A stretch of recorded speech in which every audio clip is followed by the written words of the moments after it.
We will be speaking about the country El Salvador, and in El Salvador they speak the language Spanish.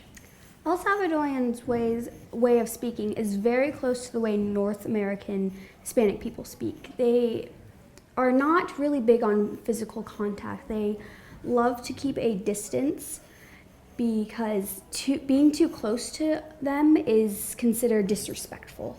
And hand motions are very, very big because they are very expressive people like I am doing right now. And eye contact is key. But too much can be very offensive. And eye contact is also a sign of respect. The official religion in El Salvador is Roman Catholic, but there are other denominations as well, and everyone seems to get along just fine. There are many different social classes with marked differences between them. And due to political and social problems in El Salvador, inherited by colonialism, native people such as the Mayan culture were forgotten and almost disappeared. But the Mayan culture is still alive in some parts of Central America. Their native language is Nahut, and there is not a predominant race.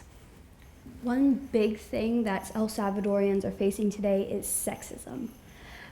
Women tend to earn less. They tend to stay at home because of the pressure from society of them needing to be a good mother and raising their children properly.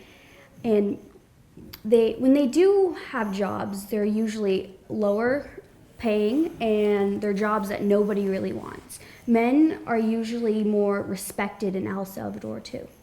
And even though the world around them is changing, El Salvador is still big on sexism. There's still huge problems in that area. Now, the way that people address each other in El Salvador can sometimes sound really formal. And that is because there are different ways in Spanish to address each other, depending on things such as age and position. El Salvadorians usually arrive late to parties and gatherings because they are known as hard workers and they usually work overtime.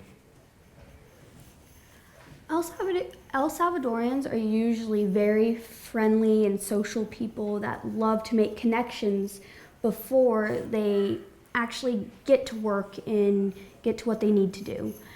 El Salvadorians tend to approach people and are very open about themselves because they love learning about different cultures and they love teaching other people about their own culture. So invitations to gatherings, parties, dinners is a normal thing for them. But usually if you decline their invitations, that's considered very rude, and they take it to heart. And El Salvadorans are usually black and white with that type of thing. You either like them or you don't like them. And they love to introduce foreigners to their family because they just, like I said, they love different cultures and they love new things surrounding them. And their expectations are very high. So whenever they ask foreigners to come to their house and have dinners with them, they expect them to participate and be relaxed.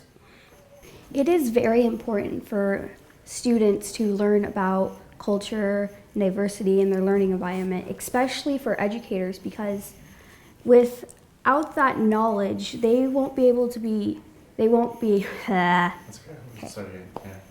It is very important for students to know about the culture surrounding them in their learning environment, especially for educators, because without this knowledge, they are not able to teach to their highest ability because they don't know what their home life is like. They don't know what they face on a daily. They don't know how their respect is, and they just don't know them. So that's going to be a big problem with educators if they do not know their home life and how they are raised and how they view things. So a student could easily reject a teacher because they are so ignorant to their lives, and it would just be 10 times harder on the students. And it's also really important for educators, like you said, to learn about different religions and cultures and the way that you address people, because if you address the student wrong, or you reject an invitation such as a gift, then if the kid is from El Salvador, like we said, then they could take that to heart and they could take it very offensively and they might not participate well in school, and it could just become very difficult to try to teach that student.